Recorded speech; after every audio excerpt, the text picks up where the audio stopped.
અને મારે આમાં જેટલા પણ દીકરીઓ છે અને દીકરાઓ છે એમને એક સવાલ ખાલી પૂછવો છે, જો પરમિશન હોય તો માઇક એમને આપજો, કે કેટલાના રોલ મોડલ્સ છે આમાંથી કે જેમને તમે આઈડિયલાઇઝ કરી અને તમારું ફ્યુચર ક્યાંક એના જેવું સમકક્ષ લઈ જવા માંગો છો અથવા તો બનાવવા માંગો છો? ખાલી મને એક બે દીકરા અને એક બે દીકરીઓ કહેશે તો મને આનંદ થશે.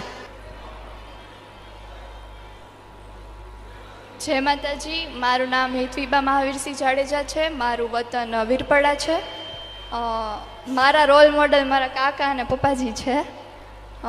એમની વેલ્યુઝ, એમની મોરલ્સ, જે હું ચાઇલ્ડહુડથી લઈને અત્યાર લગીનું જેટલું બી રોલ એમનો જે છે મારી લાઈફમાં, that no one could take place in my entire life and I am very thankful to them for every support.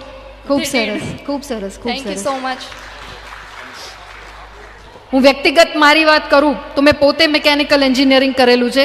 મારા ક્લાસમાં હું એક જ દીકરી હતી, બાકી 75 દીકરા હતા. એટલે આપે જે બે દીકરી બાઓએ કીધું ને કે ભાઈ અમારા રોલ મોડલ અમારા ફાધર ફિગર છે અથવા તો અંકલ છે, કાકા છે, તો એવી જ રીતના મારા રોલ મોડલ પણ એવી ઘરની વ્યક્તિઓ છે કે જેમણે મને આ ફિલ્ડ લેવા માટે પ્રોત્સાહિત કરી.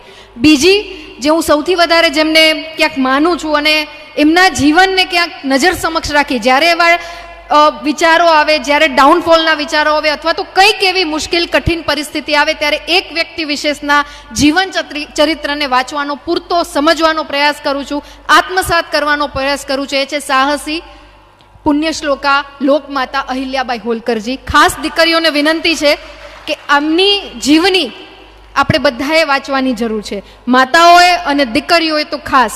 એ પોતે રાજઘરાનાથી નહોતા, એમને રાજઘરાનાએ જોઈ જે રીતે એમને આગતા સાગતા કરી, બરાબર, જે રાજઘરાનામાંથી પસાર થતા હતા, એમણે પાણી પીવું હતું, એ પાણી દીકરીએ પીવડાવી અને જમવાની વ્યવસ્થા કરી એક 10 વર્ષની દીકરી બાએ. એ જોઈ અને એમને એવું થયું કે આમને તો આપણે છે ને આપણા રાજઘરાનાના પુત્રવધુ બનાવવા જોઈએ. પછી એમના લગ્ન રાજઘરાનામાં થાય છે અને પછી જે એમની જીવની એવો પરિવાર, એવો ઘર કે જ્યાં સાસુ સસરા રસોઈ કરતા શસ્ત્રવિદ્યાને વધારે માન આપી અને અહિલ્યાબાઈ હોલકરજીને શસ્ત્રવિદ્યા શીખવાય છે. અને એમના પતિનું અવસાન થાય છે ત્યારે જ્યારે પોતે સતી થવા નીકળતા હોય ત્યારે અટકાવીને એમ કહે છે કે તમારે તો આ માલવાની પ્રજા માટે થઈ અને રાજગાદી સંભાળવાની છે. એમના એકના એક જમાઈ અને દીકરાનું અવસાન થાય ત્યારે પોતે હતાશ નથી થતા અને પ્રજાસુખ ને હિત એમનું ધ્યાનમાં રાખીને પોતે આ સત્તા છે એ બરકરાર રાખે છે.